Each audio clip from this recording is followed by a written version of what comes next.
From the legends of memory and storage, Crucial brings you the ultimate performance in gaming. Legendary products, precision engineered for speed and stability. Crucial Ballistics.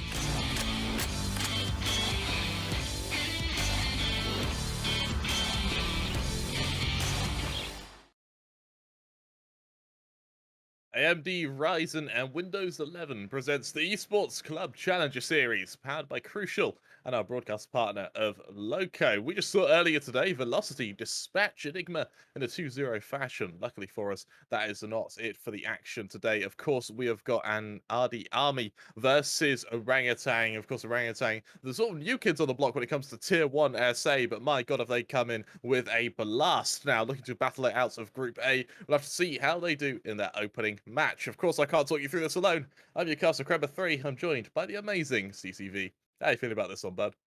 Oh, this is going to be a banger because we have two teams who've had such different, yet in a way similar journeys. On one hand, you have Orangutan, a team that's been invited directly into the group stages of this event. And arguably, Orangutan have had their own struggles. Lastly, when we've seen them very recently in other tournaments in South Asia, they haven't been having the best of performances, but now they've made one roster change. A crucial person has joined their team, and they face off against the likes of Anaadi Army, a team who by far have had the most treacherous journey to be amongst the top 8 in these group stages. They lost in the first qualifiers. They lost in the second qualifiers. They had to go through the wildcard event, defeat two teams in a single bracket elimination system there, and only then could they manage to be in the top 8. So they have also faced their fair share of despair. Their fair share of hard work has been put in from the side of AA, and they 100% wholeheartedly deserve their spot. So do Orangutan. So this is going to be, two very different teams from two very different backgrounds,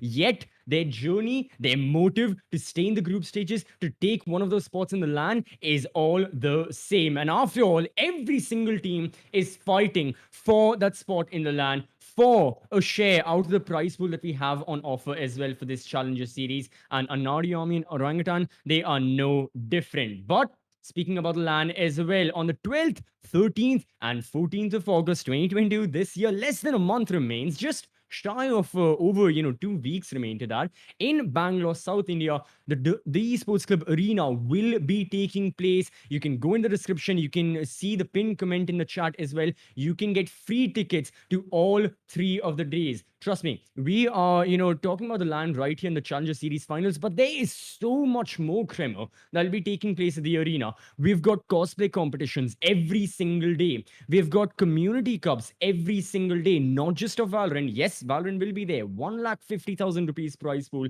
but of other titles. You can meet your favorite content creators, streamers, and of course, players. And of course, the Challenger Series finals will be taking place. The top 4 teams will be moving on forward and playing there. So already, after Velocity versus Enigma, you can say, Kremer, that Velocity are looking to just have an iron grip over one of those spots in the LAN. Are there any other teams that are coming to your mind just yet? Maybe out of Orangutan and AA? I mean, all things considered, Orangutan for me would have been my go-to, yeah, as a team to Mm-hmm. watch out for. New roster, everyone's seen new rosters. There's one other one though, which we haven't mentioned at all today, which is Reckoning.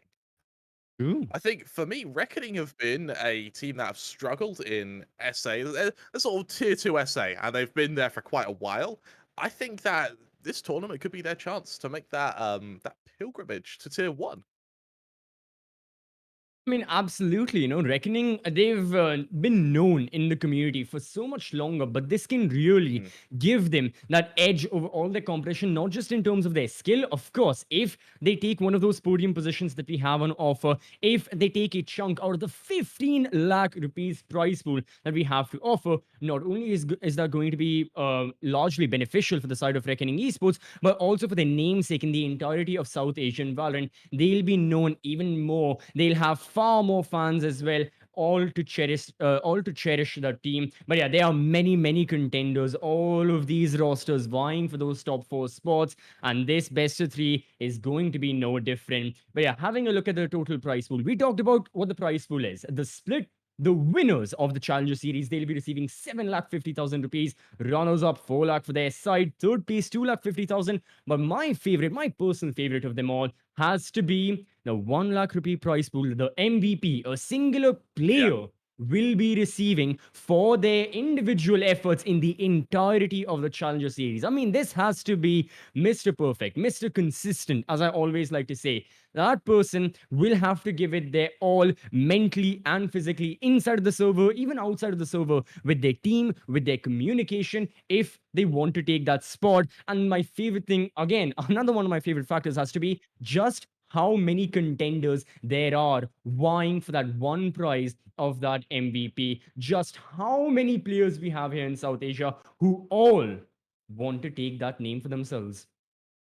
You're absolutely right. And I was actually glancing through the wild card and the close qualifiers, and there isn't anyone who's really sprung to mind yet. That Mhm. MVP option is still up for grabs here. And honestly, considering how effective Velocity were earlier, even though they 2-0'd and even though they dominated, it was either MW1 or Deathmaker. There was no consistent player. And that's from Mhm. one of the best teams here. We're not going to see this MVP until I would say deep into the LAN run before they really start Absolutely. establishing themselves. The main player who I want to talk about though at the moment is Tesseract because we talk about consistency, CV, and let's talk about Yeah. Tesseract. You've got to, right? I mean, the last tournament he was in on LAN, he was averaging about 300 ACS. This man is a monster. But as you alluded to, the success of Orangutan has been a little bit shaky recently, having lost the last Yeah. 4 series they've played to Medal, True Rippers, Global, Enigma. As the loss to Medal for me is the most relevant one, purely because Medal is one of the sort of outlying teams here to watch out for. The fact they were able to do so damn well, and it was mainly thanks to Ezzy who had such a good game on the chamber.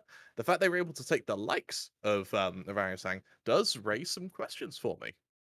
That's the thing. But then again, that outing that Orangutan had against Middle Esports, different tournament, it was about what, 2 weeks ago. Similar Yeah. maps were played. But the biggest news is if any Orangutan fans here are unaware, I mean, first of all, how can you be? But secondly, Ember from Revenant Esports has joined the team, and we've gotten confirmation that Ember will be playing today. So that alleviates so Oh, much of that pressure, on the entire roster. I mean, let's have a look at the map, Vito. The first map chosen by Orangutan, it is going to be the map of Icebox. And like you said, against Medal, they lost here 10-13. But having a look at their composition, looking back what they were playing, they were bringing out that double sentinel, as most of the teams do. There's really no problem with that. More, my nitpicking with it is who exactly were playing those agent archetypes. You had Vibhor on the Viper, and granted, yes, Vibhor is excellent. He's a very, very versatile player, but Vibhor on the Viper was there. You also had, Tesseract on the Sova. Sure, that's great. Shooter wasn't on the Jet, but that's always been, the changes that Orangutan have been making. Shooter, when he used to be in Team Exploit, he was that dive agent. He was that entry fragger, being the spearhead of the attacks numerous amount of times. Now that role has been given to Aduka. But with all that being said and done, Ember, as one of the best controllers we have seen in recent times here in South Asia, that will shake up so much of that dynamic. And I believe today Aduka may not be playing, but I could be wrong. Exactly who Ember will be swapping out with, that is unsure. But one thing is for sure is that, yeah, Ember, when it comes to that compositional changes, he alleviates so much of that pressure, because being that dominant controller, being the primary controller, we have seen Ember on the Brimstone, on the Omen,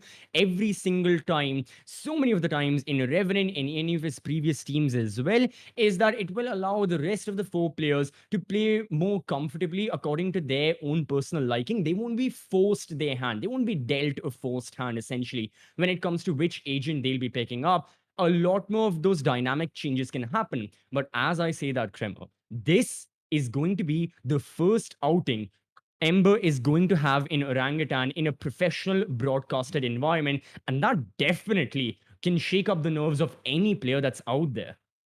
What it means as well is anti-stratting these teams is going to be so hard. So damn hard. And when you sort of talk about the roster of Orangutan, when you do have, do you bring in Shooter? Do you bring in a Duca? Do you bring in Ember? It's not like any of those players are worse than each other. All of them are gods at their roles. Or jobs, Yep. you could say. So actually trying to anti-strat is going to be so hard. And for Anaadi army, their only help that they may get against Orangutan is being able to anti-strat it, because Orangutan are a bloody good team. Almost all of their tournament games have been broadcasted, they've been broken down, they've been analyzed, whereas Anaadi army have the benefit of being part of the unknown. We saw them earlier in the Challenger Series. They also attempted to make some runs in the quals of the Sky Championship Series. They didn't get through. And so the fact that for me is the biggest statistic to separate these teams, which is Orangutan got to the semi-finals of an event Anaadi Army didn't qualify for. Yeah, that is fair enough. Anaadi Army, they've really been on the up and up ever since that event took place here in the Challenger Series as well. But now it's the time to prove your grit inside the server. Agent selection screen is upon us, and we can see that for AA, yeah, it's going to be pretty much the same thing. We can see that they've gone for the double Sentinel, double Initiator yet again. No exact priority given to the Duelist, but Icebox has been having that rep for a bit now. It really depends on the team. I mean, if you have a look at Orangutan, Aduka is then, so is Shooter. So Ember is on the Sage, and Vibhor keeps his place as the Viper. Okay. I was really expecting Ember to take up the Viper, maybe try something new, but no, Vibhor. I mean, we always have known Vibhor to also, go for that. Either he's the Sentinel. I still remember back in the Velocity gaming days when Vibhor was there, he played the Killjoy so often, numerous amount of times. When he left, the Killjoy was still brought out, especially on maps like Haven and all by VLT. But now all of that has changed, different dynamic. Players have left, players have joined. Everything has happened. So now we move on forward. And now we have a look at this Orangutan roster. And these guys, they'll be going for the exact same composition they went for against Metal Esports. Yeah, when you talked about it all the way like 2 weeks ago and something. So no major changes taking place with their said, composition. It's just the players that have swapped out. Ember is here, and it is really going to be extremely interesting seeing exactly how much of a difference he can make, because we all know if Ember steps into the server, doesn't matter what agent he's playing, doesn't matter what agent archetype it is, Sentinel, controller, it's all irrelevant. What matters is Ember is in the server. But anyways, it's going to be Orangutan on attack, and Anaadi army, they start out with their defense. The one thing I want to highlight is the usage of the Jet on Aduka. I mean, hey, it's definitely worked for the openings. Absolutely annihilates the chamber. It is traded instantly by the Sage, bringing it down to the 4-on-3. Plant will go down, and Vibble goes for quite an aggressive start, as does Tesseract now. Going to be trying to outflank the KO potentially, and losing that flash of the retake is going to be a huge, huge problem. Luckily, before the flank can come through and bear fruits, it's leveled at 3-on-3. But there's the knife kill from Aduka. First round, and we got a knife kill CCV. Duke is going to try and continue this momentum. 3k for him. Tesseract's flank finally comes through as Christ will fall. But for Orangutan, a first round with a knife kill, I mean, hey, it doesn't get better than that, does it?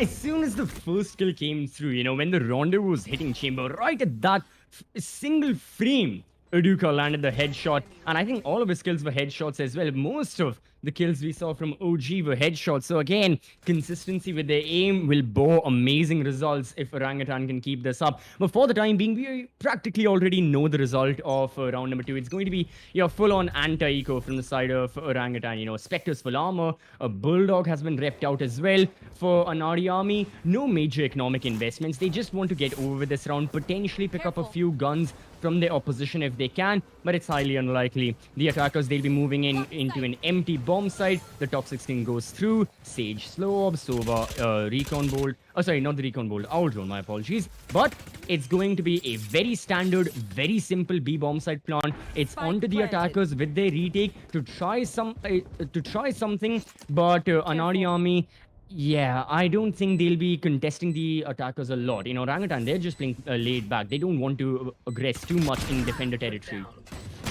Vibble instantly able to bring in the first opening, and actually Vibble doubling down here. What's interesting for Anaadi army is they took a good while before they started committing to fights there. They allowed the spike to go down, they allowed Orangutan to get into afterplant positions, and now that's going to really come back to haunt them. Instant shutdown. The chamber's good for one. The headhunter does catch out an odd player. Tesseract's taken down, but what more can... I do apologize, CCV. I'm really bad with names. Ayank? Ayan Q. Ayan is an Indian name, and Q, well, I'm not sure it's his personal choice, but yeah, it's Ayan Q. Ion Q. Got it. Thank you very much. Ion Q, good for one. Not quite able to double it down. And with that, Anaadi army are going to go 2-0 down. Now, for Orangutan, their composition does, at least in my opinion, favor their attack ever so slightly. In going for the Jet, it means you do have that chance to extend quite far. It gives you that chance to bring an operator on your attack as well. The one thing to highlight is that Vibble also plays KO.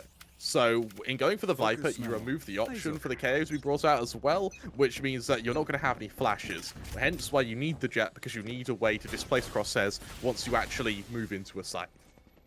Absolutely, and the dive agent, I mean, does an excellent job of doing that. The raise, to an extent, even Neon and Jet, of course, is there. Dive being a very primary and a very, one of those initial Valorant theories that's always stayed there just because of how effective it always has been. On attack, think of long hallways, you know, Haven, C-Long as well, even on ascent towards Market or towards A main. The dive agents can really be helpful, and Jet is an excellent one because not only can she dive, she also has those cloud bursts, so she can dive into cover and then be safe and sound. So, talking about the Jet, let's have a look. Duka now needs to make the entry into the bomb site. Anaadi army, this time they've got the better guns. The rifles are in their hands, the Vandals, the Phantoms, and this time they're a lot more quicker with their rotations. Already we can see 3 of the defenders back adjacent to the bomb sites. A flank is being set up from the Viper, so we may see that bow fruits, but no, it's been cancelled out. AA just want to take the site head on from mid, from their own spawn. Tell you what, this army may be put into commission very shortly. Actually getting onto that spike, also able to get it halfway done before Aduka's able to lend price low. However, with it already halfway done, that's a big danger. And just like that, Anaadi army! Whoa, where did that come from? This is accompanied, by the way, in a symphony of frags from the Viper, being able to shut down 3 members of Orangutan, allowing that defuse to go through. As AA snatch around from Orangutan, they really didn't have any business winning there, CZV. Yeah, I mean, Orangutan, they really went for their counter-toxic screen. They laid the Sage wall, and then Doc says the Viper held the first line of defense, shall I say, against any member of Orangutan, trying to push through the Sage wall, trying to push through the toxic screen, hoping to kill the person defusing the spike. And he was successful, picked up a triple kill towards the very end. It may have been because of gun disparity. It may have been because of a little bit of, I guess, miscommunication side of Orangutan, just in the sheer chaos and the confusion that was led in the moment as to what exactly was happening, how to deal with the situation going on. But yet again, Anaadi army, they took a major gamble. They stacked up on the A bomb side. They saw no one was there. Now it's a mass rotation towards B, with the flank being set up from behind. There's the Sova. He can strike. It's very important AA get the initial kill, because again, if the spike goes down, Orangutan will be so much more aware of any shenanigans Anaadi army may want to pull off. Oh, Tesseract's point blank here. No, Zion's going to have to try and take a fight within the Viper wall. He's going to slowly decay Tesseract here. He has to shimmy forward a little bit further. Spots out the chamber. What a flick from him there. With Ayan falling now, Shooter's going to be able to aggress as well as ET. With Lost being able to trade it. Now Orang saying no, their flank's no longer safe. This is while Paddock is able to chime in as well. Maduka falling, and that was such a late spike plant from Orangutan as well. Ember is able to punish the swing through the Viper Spit, but it doesn't matter. It's all on the Viper. Vibor, 1 versus 3, tries to maneuver in and out of his own pits, but Doxa right now is having a beautiful performance. We're only 4 rounds in, and he's single-handedly shut down Orangutan twice now. Here. I mean, it's the Sage Wall, man. Every single time, it's one of the saving graces for the side of Anaadi army. Orangutan really got to be careful. They focus and figure out some play against the Sage Wall, because as soon as the counter wall goes up, OG really have one choice to contest the spike from getting diffused. Either you swing from yellow, but Doxa is already there alongside another member. Unfortunately, I forgot who it was. Maybe it was Paddock, since he was also in the bomb side as the KO, but I could be wrong on that. But my point being, yeah, 2 people are watching that yellow swing. If you want to break the Sage Wall, you still have people present. And in doing so, in breaking the Sage Wall, you're wasting all the bullets in the magazine, which eventually obviously will lead to the defenders, you know, retaliating with their own gunfire, retaliating with their own shots, which may also lead to your death. So, early aggression from Paddock. His position given away by that recon bolt. What a magnificent kill from Orangutan as it comes in the first 10 seconds. Now IonQ, he goes for that retaliation, he goes for the counter aggression, but Anaadi army, they dive a little too deep into their enemy territory, and unfortunately for their side, for this round, they drown. It's all down to Doxa. He's been the MVP for the past couple of rounds, but he's got to shine once again against 4 angry attackers. 4 angry attackers, all from above. Aduka, man. It's like the laws of physics don't apply to him. Like, Aduka just makes it work. For now, I'm going to be interested to see, and this is something we've seen over the last couple of rounds. Anaadi army, they've really liked this A stack. And I think this time they finally hear a bit of contact from Orangutan, and they jump the gun a little bit. They force out gunfights rather than actually baiting Orangutan into the site first. And it means that Orangutan, I mean, they'll happily take gunfights any day of the week. They just shut them down, and like that Orangutan, they do 3-2. The one thing that does go in favor of Anaadi army, though, CCV, is you look at that ult management now. They go as their buy round after this. This is going to be padded by the Sword of Force as well, accompanied by all these ults. Next round's going to be a really, really good position for them to start making some dents into Orangutan's armor. 100%, the ultimate economy is going to be a major factor. For now, the Torre Force may be the only thing alive alongside Chamber in the server, given the killing spree Shooter is on. He picks off 2 of these defenders with ease, not even taking a hit at his HP. And Anaadi army, they're left down to their final 2 members, lost very close to the bomb site. He's got the Sheriff in hand. Will he have an opportunity to kill any of the attackers? Well, unless he peeks an angle, sadly not. No attacker wants to go for these angles. And now the Chamber jumps into the fight as well. And of course, as the Chamber, you've gone for that heavy investment. You know, the Torre Force has been brought out from IonQ. Make the best out of those 5 lists that he has. But Aduka is already present from the backstab and from the back lines of the A bomb side. He gets one of the final kills. So a triple kill for this Chamber. An easy round for Orangutan. They didn't have much in their opposition to deal with regards to the execute. They practically walked into the bomb side.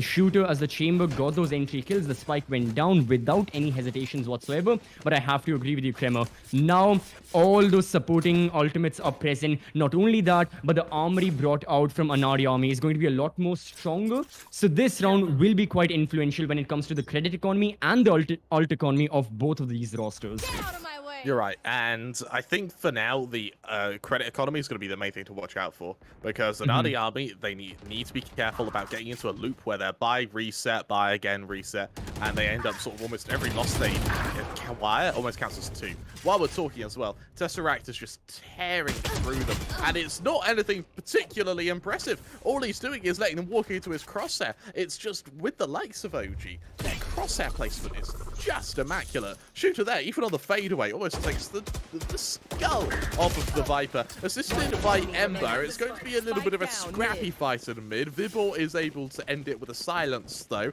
And now for a very lone Viper with a very big pit, Doxa is going to get ready to potentially go for a few exits here. With Tesseract sort of getting comfortable in their own spawn, Doxa really has the odds stacked up against him here. There may even be a bait and switch for Tesseract to potentially bait Shooter here. Oh, he does! The toxicity, but it was worth it. 5-2, and for Orangutan, that's going to be a hell of a start. That's perfectly fine for Orangutan. I'm sure they wouldn't mind, sacrificing one of their players in the form of Shooter going down if it means that everyone and all of the guns on the side of Anaadi army are destroyed with him. So as we have a look at the final kill, we also see the destruction economically it has caused. And even with the round loss bonus, favoring AA right now, with them having 3 consecutive losses, they definitely are getting more credits than usual. It still isn't enough to facilitate a full proper 5 rifle full armor buy from their side. They will have to rely on these odd guns here and there. A semi buy has been brought out. We are seeing half armors, marshals, 1 phantom, but that's about it. They better make the best out of it. And already it is going to be IonQ who pushes up again so much into that attacker territory, looking for information, but all he finds is a short ticket to heaven. And all Orangutan find is going to be a way into the bomb side. Aduka found the way. Tesseract and Ember are only paving it as they are paving through these bodies time and time again. It's destruction for the defenders. It's a little bit of a change of pace, though, from Anaadi army, which I quite like. You see how they ended up sitting in back sight there? They actually allowed Orangutan to push into the site before they started fighting them. And while it doesn't work, they get 1 more kill than they did before. So, hey, it's improvement, right? Tesseract going aggressive as well. And unfortunately for Doxa, it's another unwinnable round for them as they, well, he attempts to peek. He'll lose his head to Ember, and that's the scary thing about Orangutan, right? You finally kill Shooter. You've done it. You've killed one of the best chambers. You've finally killed Tesseract. You've done it. You've killed one of the best Sovers. Oh, go on. You kill a Duker as well, one of the best duelists. And then you have to deal with Ember. It's unfair having to play against Orangutan. Fortunately for Anaadi army, they have an ult advantage. Anything to try and tilt the scales in their favor here. And right now, the one I'm looking forward to is how are they going to use this Hunter's Fury? I think they have to wait for, Orangutan to go for the spike plant, but IonQ, he's got different plans yet again. He is going to be the first casualty. Now, these kind of tactics from IonQ had been working previously for Anaadi army in their previous matchup, particularly against Team Punish, but OG have a counter against this. Now that's going to be so much more difficult. You've got Tesseract in kitchen, but he's got too many defenders to face up against. The spike is dropped into no man's land. The bodies of Orangutan, well, they were dropping earlier, but now, yet again, it's Trist all by himself. He isolates 1 gunfight, but it's elimination. And this is the one thing I'm liking about Orangutan is their improvisation when it comes to their executes. The 2 rounds that Anaadi army have won, if we have a look at the scorecard, both happened on the B bomb side, and they both happened because of the fact that AA were able to defuse the spike, particularly because of the toxic screen, because of Doxa's placement, and most importantly, because of that Sage wall.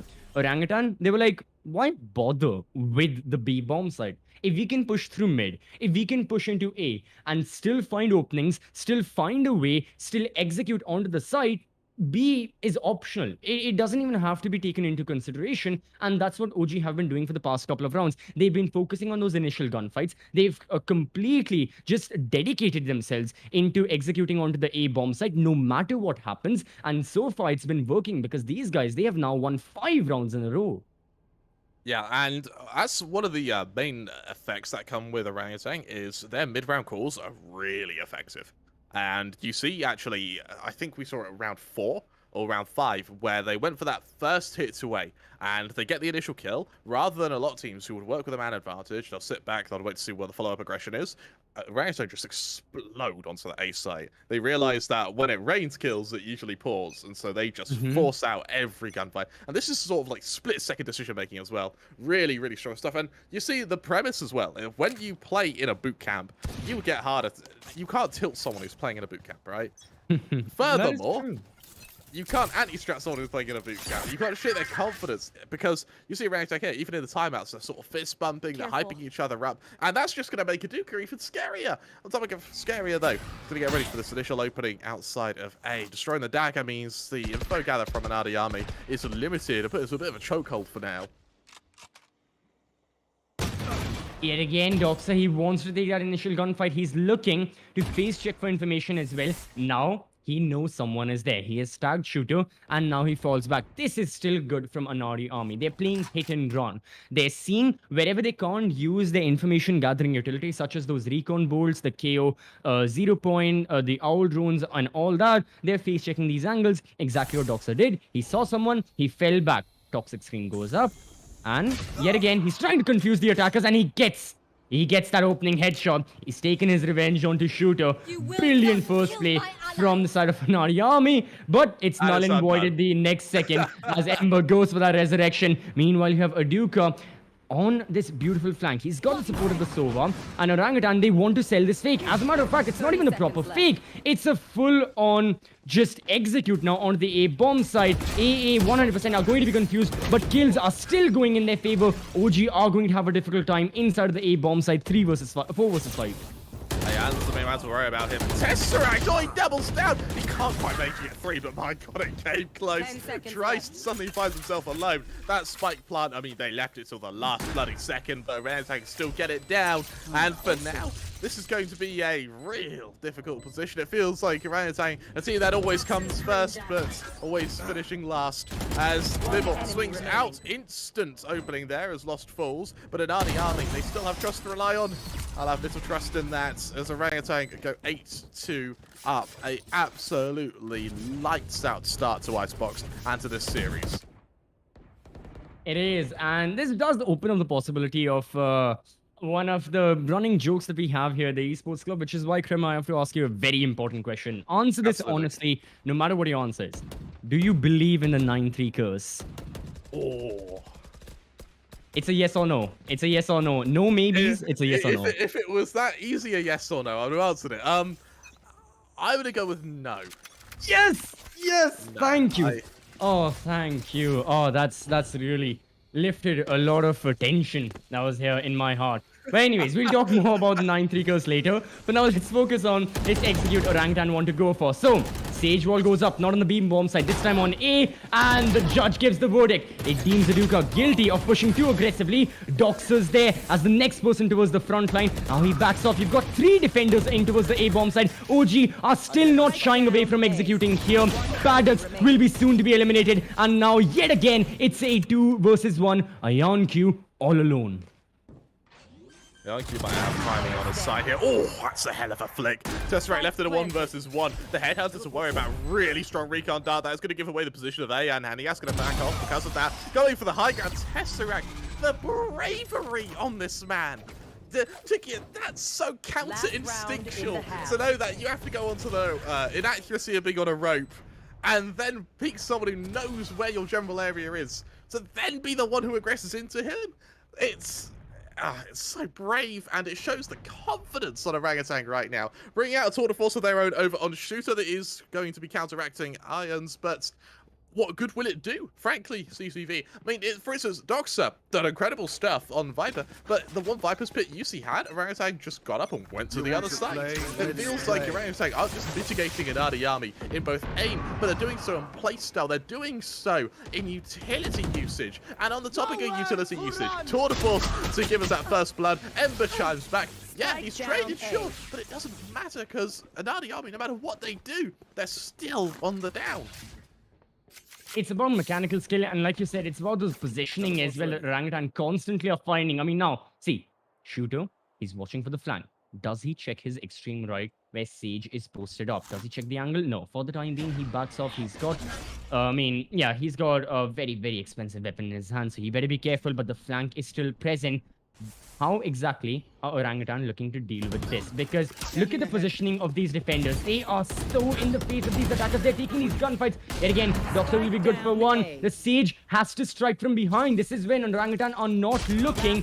And yeah, Chris does exactly that. But Tesseract is already infiltrated into the bomb site. And yet again, it's Tesseract in a 1 versus 1. Previously, it was Ion. Now it's Triss. He reloads. He falls back. He's got the spike. 30 seconds left. Chris, he's got a very important decision to make. He's going for it. He's going for it. And it's going to be easy pickings for the Sage. Anaadi army, before the half ends, they do manage to get a third. A little bit of salvation, but it's still going to be a darn difficult second half for them if they want to make a comeback. Would you like to know my theory as to why the 9-3 curse is called the 9-3 curse? It's psychological. Entirely, because Yeah, 9-3 exactly. is Thank you. the teams are far enough apart for if the person on 3 ends up winning, for it to be considered a great comeback. But there's still enough time for them to mess up. For instance, in a 10-2, you lose a pistol round, you lose the eco afterwards, then you're against the map and series point, or map points, and you're just going to lose it. It goes to 8-4, where it's relatively close half, no one cares. 9-3 though, that's what everyone picks up on, because it's the furthest two teams can be apart, with the game still being winnable. Hence why we call it why we all call it a curse. It is all psychological. However, if you're on a losing team, you're getting absolutely wrecked. And I say this to my ranks teammates all the time. We're getting destroyed with 9-3 down. It's okay, guys. It's the curse. We'll be all right. And, you know, it gives a bit of hope for the second half. It is a method of hope as well. And, you know, it is just that thing, that final thing to latch on forward when not a lot of rationality is making sense. You think of the inhuman, you think of the extraordinary that can help you. And that's why the curse is brought out.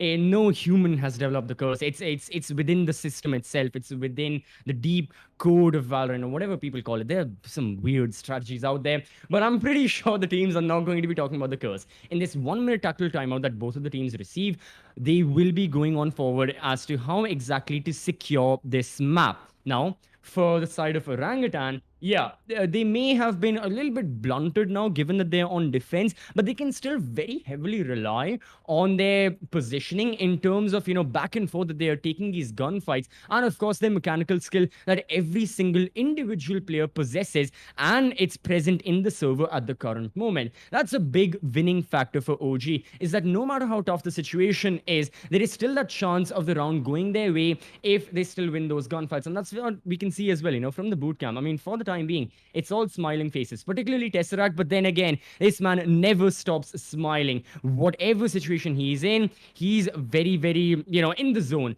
And the clutches have proven that everyone else in the server, they know what's at stake. And I think that's that momentum and that entire atmosphere can be carried to the fans as well. Everyone knows what's at stake here. A spot in the LAN is there over the course of the next 4 days. We will be seeing for certain which will be the top 4 teams moving on forward into playing inside of the Esports Club Arena, taking place in August. Again, 12, 13, 14. Tickets are free of cost in the description. It will be taking place in Bangalore, South India. If, like me, you want to get yourself sorted, you will have to, you know, travel quite a far bit, actually, for me as well. But it will be worth it. Why? Because it's going to be... I mean, okay, fair enough, fair enough. I've actually got a story about Aduka. Oh, go on. Yeah. Which is a topic of being new to the region, which was I was off a leg day. We're casting our first ever Valorant tournament, and Todak was our opening game, and we were the producers, observers, and casters and admins, and so we really didn't know what we were doing, and we asked, what should we bind our like ability hotkeys to? And the Duke goes, bind them to help.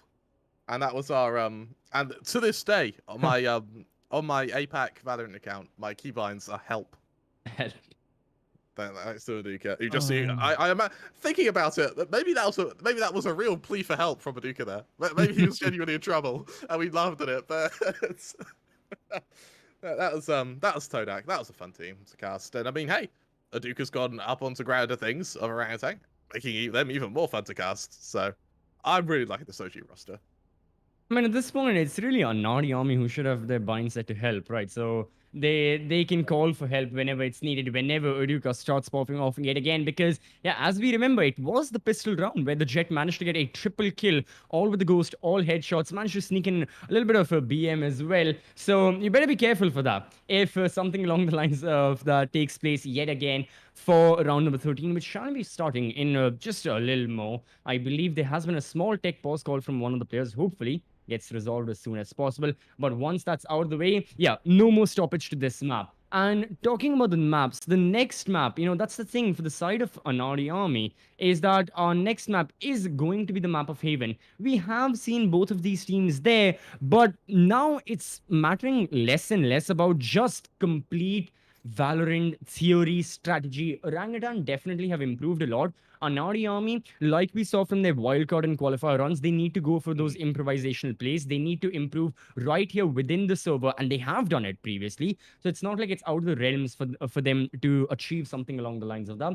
Most importantly, it's about the momentum. Kremer, you had made an excellent point about, Orangutan being in the boot camp, all 5 players being together, the communication is so much more efficient, especially during these maps when you can see the person in front of you that you want to talk to. It's a lot more better, and the atmosphere, or again, in Gen Z terms, the vibes are a lot more better in the boot camp, right? So keeping that in mind, Orangutan do have that advantage, but Anaadi Army, they need to overcome it with something or the other. The wildcard factor that they had, overpeaking these angles, overplaying their hand a couple of times, going for these aggressive peaks on the map of Icebox isn't working. IonQ went for that a couple of times, but he's having a rougher time right now, 5 and 11. He's got to make sure those numbers get a whole lot better now that AA are on attack, because this is not the IonQ we know and we love. IonQ is always supposed to be at the top of the table, at the top of the charts, having an exorbitant amount of kills and just an amazing kill to death ratio. But right now, a quiet day for many of these AA members, they definitely have to focus on overturning that. The one thing I want to highlight as well is the support network that comes with the Orangutan. You've got your coach of the Doctor, who the Doctor is a bloody good player back when he was also competing. Now you've got that expertise as your coach. And there's another guy who the analyst, I don't know who the analyst is, he's probably irrelevant. It's alright, Sky, I know it's you. So of course, Sky is the analyst, also a ex-pro player, so you have this really, really experienced support network on Orangutan outside of what is already 5 bloody good players. Yep. Yeah. Gotta say, Orangutan definitely everything, the entire structure means that the team has all of the, necessities to be at the top of their game, to be at the top of the South Asian region as well. Again, contesting against the likes of VLT, Enigma, Global, and once the roster was revealed, and now more than ever, with Ember being called in, you have that expectation. Everyone has that expectation from them, regardless of what fan of any team, any audience member may be. If they like Velocity, if they like Enigma, hell, if they like Anaadi Army as well, everyone has that expectation from OG to do a lot. And given that, they definitely have to deliver on said expectations as well. And for now, I gotta say that, yeah, I'm loving the side of Orangutan that we are seeing just now. The fact that they've already managed, after, I believe it's been around 1 to 2 weeks of inactivity in any professional broadcasted matchup tournament environment, they're still putting up numbers like these. They're still having such a good performance. Goes to show that they have it what's needed to be a top tier team here in South Asia. So keeping that in mind, yeah, OG are really looking insurmountable. Anaadi Army, all the more focus on them, because these guys, we've talked about it. Even during the group reveals, it was Aggressive and and we were going on forward and talking about the Cinderella story that Anaadi Army had. And I mentioned it briefly here in the pre-match presentation as well. Being outed in the first qualifiers, losing to Revenant, then losing to, I believe they'd lost to True Rippers. Or I could be wrong about that. But yeah, being in the wild card as well, it wasn't the best of journeys that AA had. But once in the wildcards, they still showed that just how close they were in the qualifiers, they could close that gap to that group stage, and they did. But here, they're not just against past competitors. This roster of Anaadi Army is here against the other 7 best teams in South Asia currently. And keeping that in mind, they gotta do a lot more. So I know this is just their first best of 3, but they gotta make sure that even if they lose right here, it doesn't affect them, and they still keep their hopes up of trying to qualify for the LAN later on. Yeah, absolutely right. I realize CCV, this may turn into a longer pause, right? Oh, the second I say that, we're on pause. Oh, God. I was about to say, I hope you're doing well. I was going to start asking questions to people in the chat because we could have been here a while. That's out the way. We'll tuck that idea into our back pocket in case we have another technical pause. But we're finally back. Welcome to the pistol round. That's a pretty good time. Oh, good job, CCV. You got a lot in there. For the Viper, though, it's going to be Vibble to be tested instantly. He seems to swing a KO. Is actually going to back off behind the smoke screen. He's going to wait for his teammates to come and accompany him for this retake. Already a lot of low HP onto Paddock's. Actually going aggressive, trying to focus this Viper. Vibble in trouble, though. Luckily assisted by Tesseract. They're able to shut down the push. More importantly, though, that's left the spike in the hands of Orangutan there. A big blunder from AA. And it's all in tears, blood, and gore splattered over the ice of this map. And for Orangutan, a 10th round of the back of punishing a very over-aggressive peak from Anaadi army. Yet again, Orangutan have already found the solution to this puzzle posted by AA. It's that, okay, what happens if you overpeak these angles? How are you going to handle us overwhelming your side? It's that Orangutan are like, we'll simply kill you. There's not much to it, you know. Orangutan hold these angles, and I think both of us have talked a bit about it, is that their crosshair placement for the time being, every single player on the blue side, it's looking oh so good. Now, OG themselves can go for these opening kills, but Shooter, the MVP of the previous round, this time, down in dirt, 6 feet under Tesseract, the top fragger. Okay, bit of hit and miss, but he still lands a kill. He still equalizes the man count, takes the heal from Ember, and moves back up to his posted position towards Boiler, still looking for any players. But for the time being, it's Vibhor all alone in the B bomb side. Look at Anaadi army trying to converge there if they can. Twist in the shorty works, and Orangutan, they once again are falling into the similar trap that Anaadi army were. They're trying to overplay their hand, they're trying to face shit these angles, but lucky for Vibhor, nobody expected him to be towards green. He finds one. Can he survive a bit longer before the Sage is here? It's actually quite a manageable position from Vibble. He was able to isolate a few 1v1s there, enough to make this winnable for Ember. He already knows where the chamber is. A lovely shot into the chamber there. Down to the 1v1. Lost is good for the first, but Ember's there to double down. On control of the spike that whole time as well. And even though Anaadi army went into the lead there, it still fight like Orangutan were able to keep that even, despite the huge man disadvantage they were facing. And this comes off the back of some textbook clutch philosophy, which is when you're in a 1 versus X, if you just isolate 1 versus 1s, it no longer becomes a 1 versus X. It's just a standard aim duel. And on the topic of aim, CCV, Orangutan, they've got a bit to work with. Yep. I mean, for the side of Orangutan, all of these gunfights, they're going really well in their favor. They're winning these duels, and it's about like isolating the gunfights. It's not just that. It's also isolating a mentality, going away from all the set pieces of what's happening in the round, or the context of the round, shall I say, and it's just focusing on the kill. Because what was the situation right here? 2 versus 4, right? For Ember and for Vibho. They were like, doesn't matter if it's a 2 versus 4. Vibho still pushed towards the green side on B. He got 1 kill. He was good for another before he went down. Ember was like, okay, there are 2 attackers in front of me. They've got the man advantage. They're holding the same angle. All that context out the window, doesn't matter. I'm going to kill these attackers one by one, and that's exactly what Ember did. So excellent stuff right there. And yeah, isolating those gunfights, that's just basic Valorant theory, you know. I think I've always tried to explain it in a mathematical expression as well, but it turns out very lengthy. Like, I've tried and I've practiced something, but it's a very good mathematical expression. Like a 1 versus X, the percentage of you winning, it's like 13%, but then it becomes 50. It's a long thing. I'm not going to dive deep into it. I haven't picked maths in 12th grade. But anyways, coming back to Anaadi army, they've picked B to be their chosen destination for this execute. The Sage Wall goes down alongside it. The Viper does. And yet again, Orangutan, they have the advantage temporarily, but the spike is there and the time pressure favors AA. I mean, you're talking about to be or not to be is the question. It looks like Orangutan don't have time for philosophy. They don't have time for astronomical questions. Instead, they want astronomical frags. Vibor looking to swing into Iron here. Going to be that first point of contact to worry about. In a second there, maybe assist with that initial bait and switch. Vibor swings out the close angle. That just lines them up for Aduka, who's there to put them down. Orangutan, they hit map points at 12-3. We had a bit of a worry, didn't we, CCV, that this could be a one-sided series. Unfortunately for Anaadi Army, our fears, our projections may turn out to be very true. Yeah, unfortunately for Anaadi Army, I mean, Icebox isn't going to go their way. It seems highly unlikely our team is going to get 9 consecutive round wins. Nevertheless, against the side of Orangutan, who are performing like this. I mean, let's have a look at the scorecard, shall we? Tesseract, almost a KD of 2. Vibhor, a KD of 2 for him. Shooter, 18 and 11 as Chamber.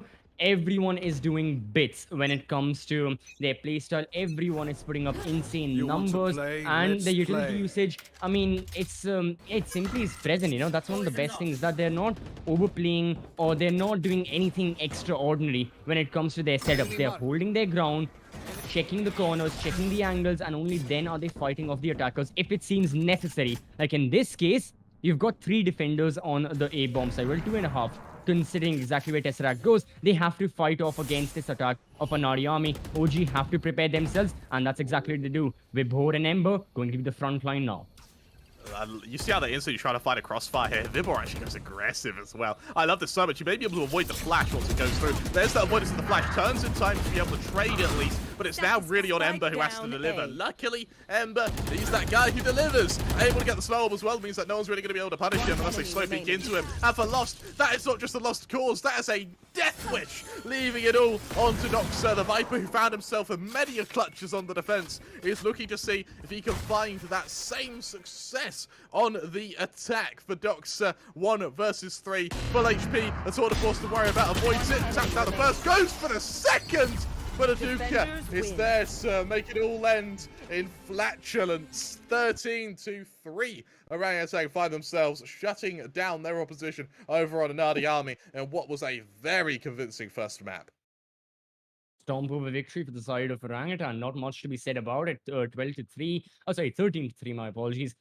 But it was done over in an instant for the side of AA. Better start focusing on Haven already. I mean, I think in the tech pause that was taken a couple of rounds ago as well, they must have been thinking exactly what to do on Haven, because as pessimistic as it may sound, Anaadi Army didn't have many chances to surmount that comeback on. And, you know, given the circumstances as well, I talked about against OG in this form, it's highly unlikely. Some of the best teams in South Asia even may not have been able to pull that off.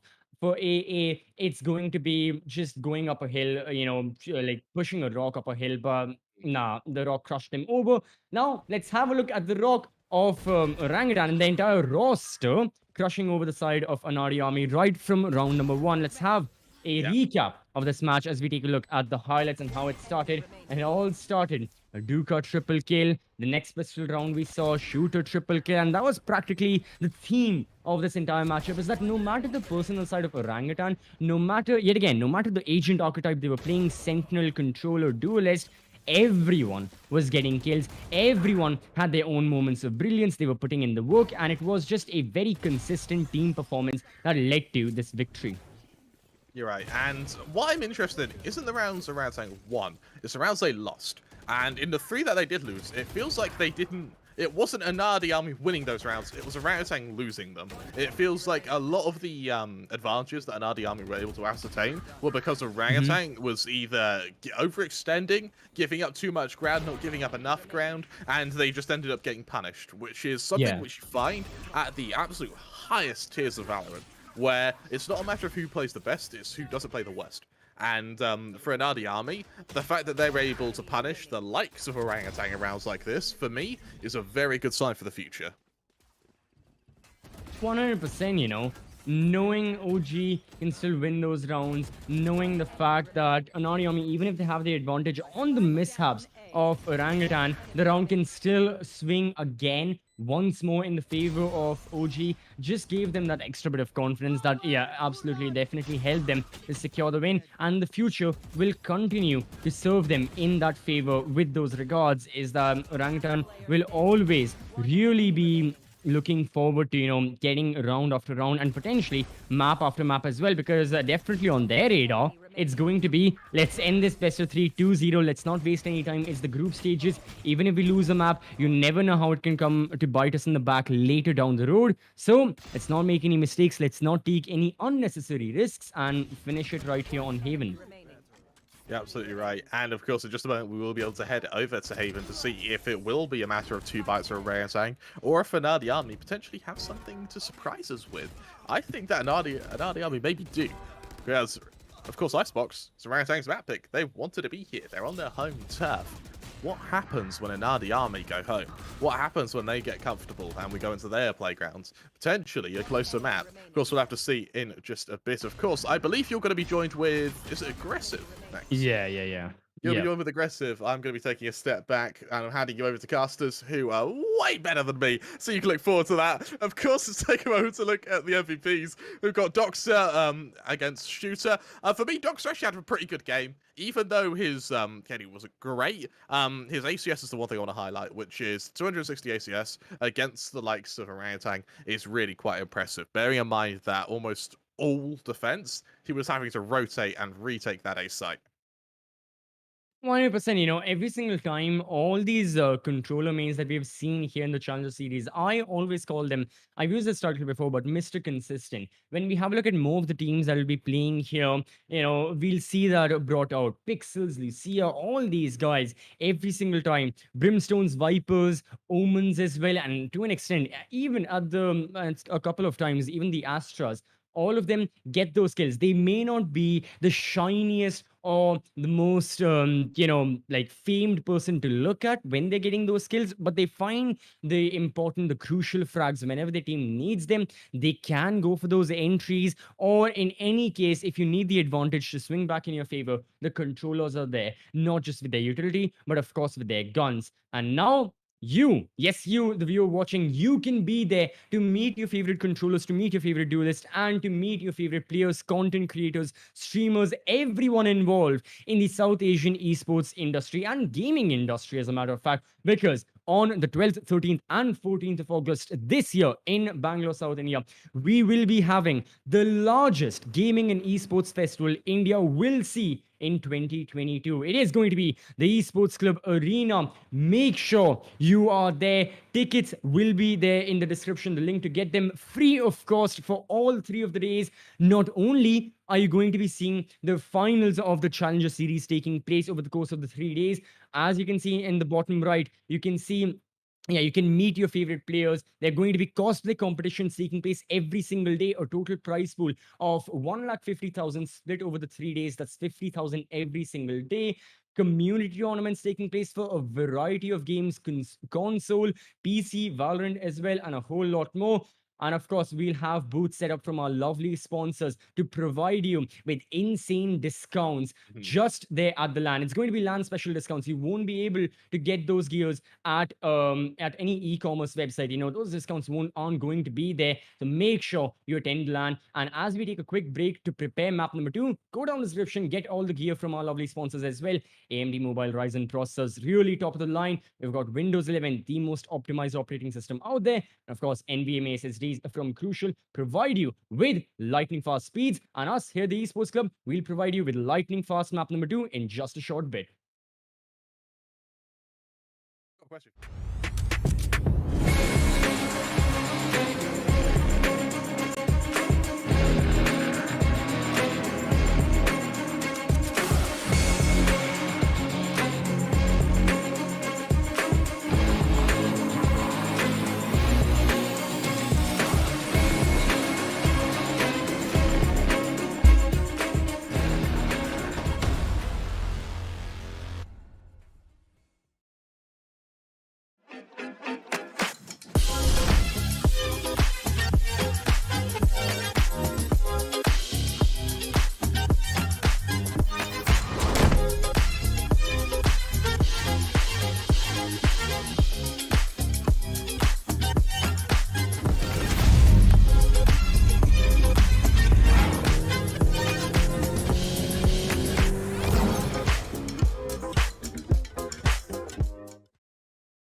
legends of memory and storage. Crucial brings you the ultimate performance in gaming. Legendary products. Precision engineered. For speed and stability. Crucial ballistics.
the legends of memory and storage. Crucial brings you the ultimate performance in gaming. Legendary products. Precision engineered. For speed and stability. Crucial ballistics.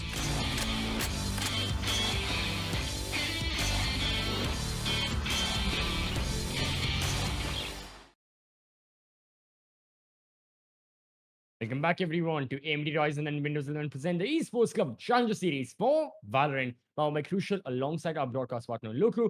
I'm CCB, joined alongside now Aggressive for our second matchup of the group stages. So far in Anaadi Army against Orangutan, we have seen one map. It was the map of Icebox, and what a win it was for OG. I mean, 13-3.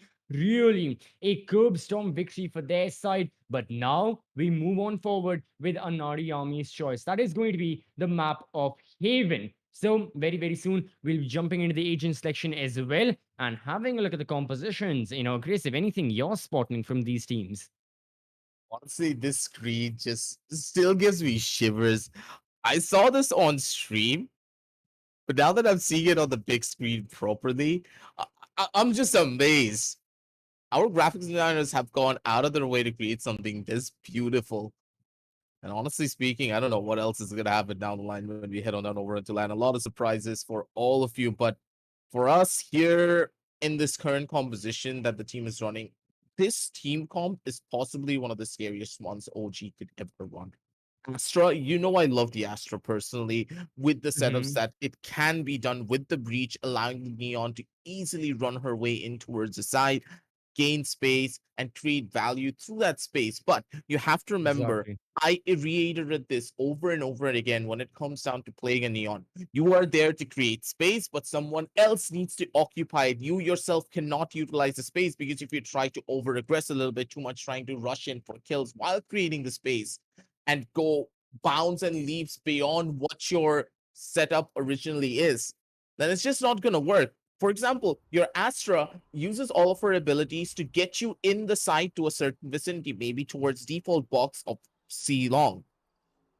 What are you going to do then? If you start pushing spawn without any form of support, maybe from your breach to facilitate that push, you created the space, but you also lost it just by dying out immediately, trying to go in for a spawn push, maybe looking for that first initial kill, trying to catch a player off guard. You can't hope for plays like this. And hopefully Orangutan, they don't fall into that mistake because Anaadi Army, they have their own Astra to try and counteract those plays. Absolutely, yeah. Both these teams got to be careful with the execution. Already it is going to be the fault line, the Astral Stars, everything. Allowing IonQ to push into the site as well. And Trist gets the opener. That's a Duka off the board. So Orangutan already a couple of men deficit. Shooter strikes back up, but even he will turn into a casualty. As now Anaadi Army, they've got their grips onto this round. Look at these trades left, right, and center every time someone from OG wants to go for these gunfights. They may get one. Anaadi Army, they're like, okay, we're fine with that. But instantly, they kill the, there's that bit of retaliation. Vibho now all alone. One kill. He's trying to stick it. Flash goes through. He leaves it at the half. Smoke off. Vibho isolates another gunfight. 37 HP IonQ. But he does it. It is going to be the first round going in favor of the attackers. Dude, Vibor nearly just pulled off the impossible. You saw that yourself. That was a bit too close for comfort, even for my liking. A couple of shots missed coming from the members of Anaadi, but again, they gave away quite a couple of kills there, building up the economy for Vibor so he can easily buy himself a sheriff in the following round and still have enough money to go in for the full armor and, of course, the Vandal buy in the round follow. But again, Orangutan, they kind of did drop the ball by taking a bit too many 1v1 engagements over towards mid, but it's completely fine. They were able to salvage a couple of the kills and finally stabilize themselves, get that economy rolling for this defensive side, because of course on the defense you can't really go in for those full investments without at the bare minimum guaranteeing a couple of kills. But with only one person holding the C side, that's pretty rough because they're gonna start falling flat on their faces if they're not careful. This retake will not be easy. Yeah, after this, it's not going to be. I mean, already in this round, for the side of Orangutan, anti-eco brought out from Anaadi army. Lost also has that Vandal half armor, and he gets one kill, looking for another. They Sees find this Ember. kill. Sova up! Ash, they're going to hunt down this Vandal. Now he's got the support of Tristan. Okay, yeah, the play from Anaadi army was quite smart. They lured the defenders in with the hopes of getting this reward of the Vandal. And they may be able to. No, Tesseract gets eliminated before he can get his hands on that weapon. So, from the side of Anaadi army, 2 quick rounds, really, really helpful. For the side of OG now, it's going to be a little bit of, getting back into the game. And I believe just a small tech pause will be taken just for a couple of like 1 or 2 minutes before we can resume it. But it gives us time, aggressive, to go over what just happened. They're looking quite strong on their defense. But then again, for the side of Orangutan, Anaadi army are looking strong on their attack. My apologies. But then again, for Orangutan, they can strike back on their attack as well. They just have to try and get their boat through and survive for this initial couple of half. Do you think it's possible just based on their gunfights and positioning? Or do you think the composition will play a huge factor in this first half? Okay. What are we normally taking the fight on? There's 2 primary differences here. Is the Mhm. Killjoy versus the Chamber and the Neon versus the Jet. Now, with Jet, she's a lot more self-sufficient in the way that she can get frags and also utilize the space that she is making for herself and also for her own team. Yeah. Versus a Neon, which is extremely good at disrupting a lot of team fights. Normally, what happens whenever you're trying to rush in towards the side as a Jet, you just get popped in as soon as you try to dash in onto the smoke that you place in towards the side. There's a good chance you could die to some random fire from spam. But with Neon, that's not always the case. You can set yourself up with the utility being given from your teammate. Now, that is the utility fighting each other.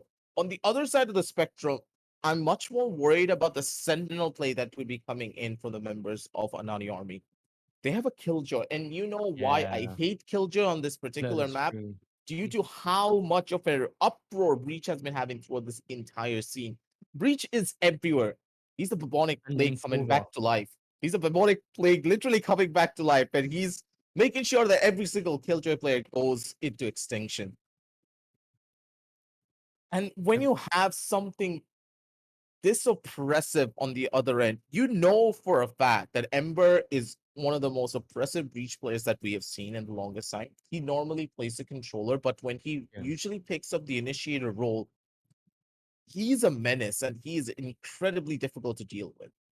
Now, Indeed. Trist on the other side, he's playing a killjoy. Trist likes to play very aggressive. He likes to play a lot more of the pseudo lurk, but at the same time, an aggressive lurk strategy where he likes to go in their face and try to catch as many players as he possibly can before his teammates try to take an engagement. And all of his utility will just fall into that trap as soon as the gun rounds come in from OG. Now, here is where the real problems will start to arise. The buys are going to come in, the teams are going to start being a bit more comfortable in their positions because you got to remember, Haven, the attacking side, much more stronger side in comparison to the defense. But again, we haven't seen how OG normally plays their attacking side in Haven. Just as before, no statistics whatsoever. Absolutely no track record that we can run on. This roster has gone through multiple different iterations, a lot of different changes. So my hands are up in the air. Anything is possible here. That is true. For the time being, on Army, they definitely have a little bit more of the advantage as well. And this is one of the talking points that we had, that AA in recent times, they've had so much more playtime here in the Challenger series. I mean, they participated in the qualifier one, second qualifier, wildcard. The amount of best of threes and maps these guys have played against various other opponents in South Asia, it's a lot more. But with all that being said and done, Orangutan, the first showcasing this team had with Ember now on their side on the map of Icebox, it was a 13-2 win. So it goes to show that it's not like they're out of form or they're inconsistent. Absolutely not. They may not have been playing in a broadcasted format, in a broadcasted environment as well, with a lot on the line, with a lot there at stake, with people watching. But they still have been practicing. They still have been going through their scrims, their ranked matches, their dry runs, counter strutting sessions, whatever you want to call it. They have been practicing, is what I'm trying to say. So keeping that in mind, Orangutan are still looking quite good. But on Haven, every single map we'll be seeing OG play is a new map. AA, we've seen them play on practically every single map that's been there. I mean, obviously not Pearl, and I think one more map was there that they may not have played just yet. But for the side of Orangutan with this new roster, I mean, the past match that they played was in another tournament more than 2 weeks ago. It's been a while since we've seen them. And of course, like I'm always been saying, especially since the start of this best of three, this is the first time they're here with Ember in their co-roster. So obviously things are Exactly. so much more difficult, so much more different for OG. And yeah, even if they take the win against AA, the other teams that they have in their group, Medal and Reckoning? No, it's not Reckoning. It's Medal and oh my god, how am I forgetting this? Lethal. Oh wait, Yeah, yeah, yeah. no, it's not lethal. OG's one is not lethal. It's Orangutan, Anaadi Army, Medal Esports. How can I Course. forget this? It's going to be. Should I really look up Wikipedia? Oh no. We had the draws yesterday. Both of us were there. We both have goldfish memory. Nothing we can do about that. Yeah. You can look that up True. while I take over the mic for a second here. Yep. Okay. Now, what I'm really worried about here in particular in this instance has to be the confidence levels of Anaadi Army. From what I saw for the first initial game, it Revenant. was a little bit of a wildfire. Hmm. You saw that yourself. Anaadi Army, they got shut down so heavily. And in my eyes, when you have that massive of a shutdown early on, right in the first initial game, then you're just gonna start falling apart in more ways than one. You don't really know exactly what you're looking for when your team is trying to fall apart this badly. You start making a lot more mistakes. You're trying to retaliate. You're trying to figure out exactly what your roster is doing wrong. But when you're not able to pinpoint it and you lose out that quickly, that's when the team starts to feel a little bit of a disarray. That's when the captain comes into play. That's when the coaches come into play to try and rally the team together. But will it be an easy one? Not exactly. Tesseract had a phenomenal performance in the last game, so he's going to carry that momentum forward here. But with Ember and his addition, I want to ask you, CCB, who do Yeah. you think has the most impact in the team whenever there's a roster shuffle? Maybe it's the duelist, the sentinel player, or the initiator. Who do you think really changes how the team plays the most? It's not just about the archetype, it's also about the player that's coming in and the Yeah. experience they bring. Maybe they're used to a different play style. And if they're an IGL, it's very rare an IGL swap takes place or a new IGL comes into play. Teams usually go for that pretty late into their stages. I mean, I've seen that case with the other esports circles as well, right? Is that IGLs can change, absolutely, but it happens after a while. It's a decision a team takes over the course of a pretty long time, actually, weeks and months of discussing. Maybe a pattern is noticed and only then they go for the change. It's not instantly like, the players will be like, boys, new IGL. Not that happens. But I believe they initiate in the controller because they also always have this large oversee and their perspective is a lot more, like an overviewing perspective in a game is that they have to look at everything that's going on, both on attack and on defense. They're usually the one calling a lot of the shots when it comes to, rotations, telling the duelist, okay, push in right now, dive into the A side, B side, helping their team. So I got to say, in my personal opinion, I could be wrong here. There may be disagreeing opinions, but it's usually the controller or the initiator. Yeah. Honestly, in my eyes, the controller is possibly the least controllative on that end. Depends on if he's playing Gastro or not. If it's an Omen, you know that, hey, whoever plays it, he still will be able to play around the team. But the Breach is the biggest factor. The Breach needs to communicate really well. The setups coming in from him will pretty much lead the team forward. And technically, the Breach player is what we call the second IGL. Because he's the one who calls the shots for the teams to come in. But for now, it seems as though the teams, they're just gonna chill, they're just gonna wait. Look at the way that Vivor's playing, maybe a bit too overzealous on the peak there. He's gonna get caught by Shooter's death for the retaliation. One by one, they drop the bodies, and Ember, his aim so crispy. The side is true. 1 and 2. The members of OG, they start off their buy round with a shebang. Oh, this time, yeah, Orangutan really quick with their rotations as well. And not to mention, the anchors on the bomb side held their ground for so much longer. We saw just how much time Vibho was able to buy for his team. And, you know, being tucked away in that position against, yeah, it was Spartax who went for that breach flash. But then he was hit by the gravity well and everything was happening. Keeping that in mind, it made it a whole lot more difficult for AA to continue with their execute and move on to the next stage of the execute, right?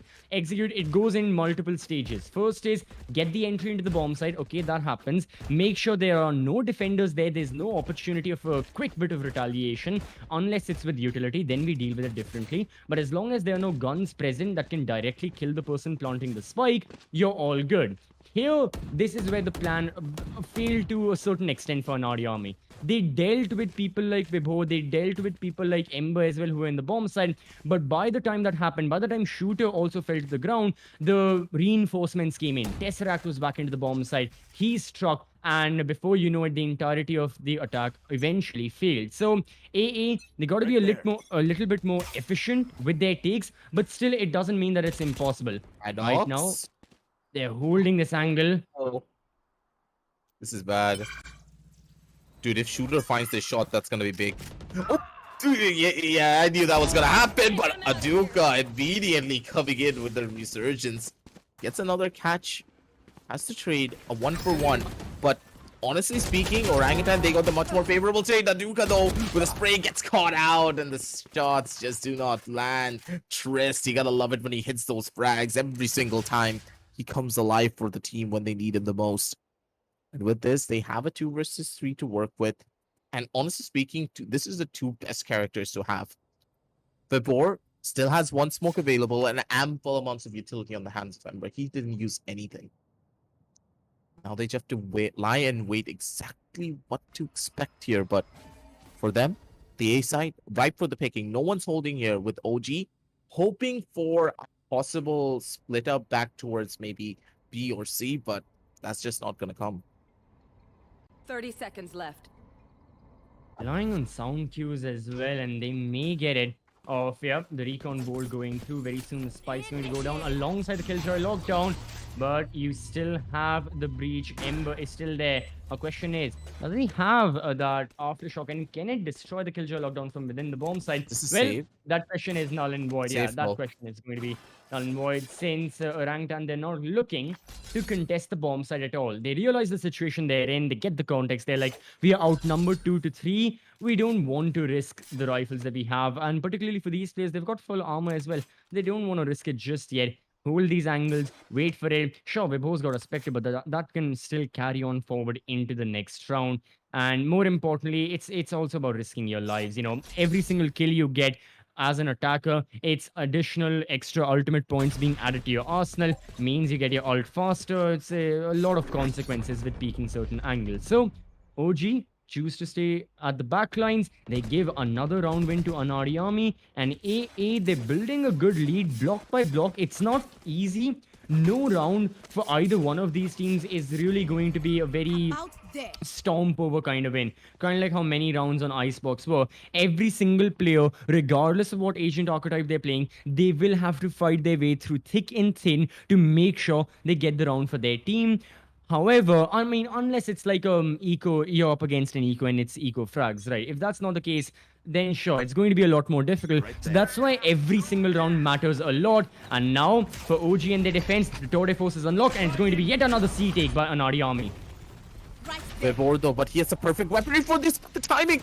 Oh god, he's just waiting under the bottom side. Vibor's gonna be good for 1 though. That's pretty much it. But Shooter coming in with the 2-4 with the French rifle, able to retaliate and find more. But nope, INQ's gonna shut down immediate Anaadi army. It seems that this map is where they are here to play, and Lost on the back end's gonna shut down even more. INQ with the 3K, and he holds it down strong. Orangutan, they're now on the ropes pretty much here. They went in for buys on this particular round, and their weaponry is scarce. Ember was able to give 1 more buy to one of his teammates in the previous round because he had 3,000 and didn't use any of his utility in the previous round. But that 1 bank that they had is completely gone. OG, they're on the ropes primarily due to the passive playstyle that they're going in for against Anaadi Army. On Icebox, it worked out for them, but here on Haven, where you know the defenders need to play a lot more aggressive to regain map control, that's what they need to do. But Vivor, again, he's the lone man inside, and I think he's caught. Wait, Ion Q. Oh, he dies. The hands of Shooter. That's the rifle picked up. The rest of the attack, they waited for some sort of aggression from the side of Orangutan. They got rid of one player towards mid. That's another eliminated. Ember was holding the ground. He got a double kill with that Sheriff. And we are still on equal numbers of this round. Even though it's an eco, it's not out of the hands of OG just yet. Hunter's Fury is there. Cosmic Divide, not many applications for this ult just yet, but the Astra can still put in so much influential work given the positioning. And Orangutan, they very well can look forward to try and take this round. It all depends if Tesseract gets that audio cue. It all depends on the flank from Bibho. Does he find someone? Yes, but it's not going to shoot. Brilliant play. Trigger control's got to be there on the Sova. He cannot be hasty with his decisions. Neither can this Astra be. One easy kill. That's the spike down. And now, yet again, one player remains. Doxer, even he'll be eliminated by the Sheriff. 3 kills for the Sheriffs. And it's going to be the second for Orangutan. Orangutan with the holds. You have to give it to them, bro. This round was just played to perfection. That stun coming in from Paddocks, though, was supposed to help out his teammate. Not really the other way around. That was a catch that even I did not expect. But it seems the Paddocks did panic a little bit when the setup really did come into play. But at the end of the day, it's completely fine. Anaadi Army, they're still in the pretty hefty lead, but with Shooter finally picking up this operator, things could be a lot more difficult. And Shooter, this is his favorite weapon for a reason, and he's make sure they remember his name. As soon as he has that gun, he turns into a completely different beast. And Tesseract, knowing that, hey, I don't need to play over aggressive. My boy just got 2 kills. I have it all. I have every single advantage possible. And Trist, he's trying to brute force his way in towards the A. I don't know if this is a good idea because Shooter, he's just waiting for the time. And I love this. They're playing for the retake. They're not going to give up anything. No overpeaks, no nothing. Smart, cool, calm, collected, but lost. He's just a different beast entirely. Now the forward line hits the players of Anaadi Army. Aduka, alright, slides in, double headshot. And that's going to be another very simple yet elegant round from the side of Orangutan. This time, Anaadi Army, I mean, right from the get-go, they were at a disadvantage. Shooter as the chamber, double kill for him. Operator, I mean, he's Shooter. We don't need to talk much about him. Every single time this man's in the server, madness is about to occur. Just like, the previous map, just like Icebox, even right now, 7-6. Trist has been doing a great job, as well as the Killjoy 7-4. And, okay, let's see, where the end results and exactly what the end results are going to be for these teams. As right now, it's an eco buy for Anaadi Army. All the credit bonuses that they had, all the round wins that they had been gathering up round after round initially has unfortunately disintegrated into nothing. They have to save their credits. They have to, focus on their credit economy now. And this gives a little bit of advantage to the side of Orangutan, as they can now initiate those gunfights. They don't have to play that much backed off, but they'll still wait for the attackers to make the first move. Go push out on this round, though. Ooh, the Blaze Storm misses the first initial shot, and that's going to give away ample amounts of information to Orangutan. That the possible garden take's already there in Aduka. The movement's going to be crispy, and it will be beautiful, but Shooter gets a catch on the YNQ, immediately popped out of the smoke and just immediately put him in the bag as well. Shooter, good God, stop this man for even a second here. It's relentless on these peaks. Looking for more. Oh, beautiful two-frame towards the face of Paddocks. Shutting him down immediate, and 1-by-1 OG. They're out here to play, buddy. You give Shooter the operator, this man turns into a demon that even Diablo himself would be afraid of. At this point, I mean, Shooter, Diablo, Doom Eternal, he's playing all the games right here. He's just seeing opponents left, right, and center. Doesn't matter. Click head. Boom. They're done. Can he get the 4K? Lost is there in the corner. Lost. Oh, he reveals himself. Tag Shooter. He survives for just a little bit longer, but 3 seconds on the clock. Why is he risking himself? He's on attack. The time runs out, and now if he dies, it's going to be a whole lot worse. And he does. Oh no!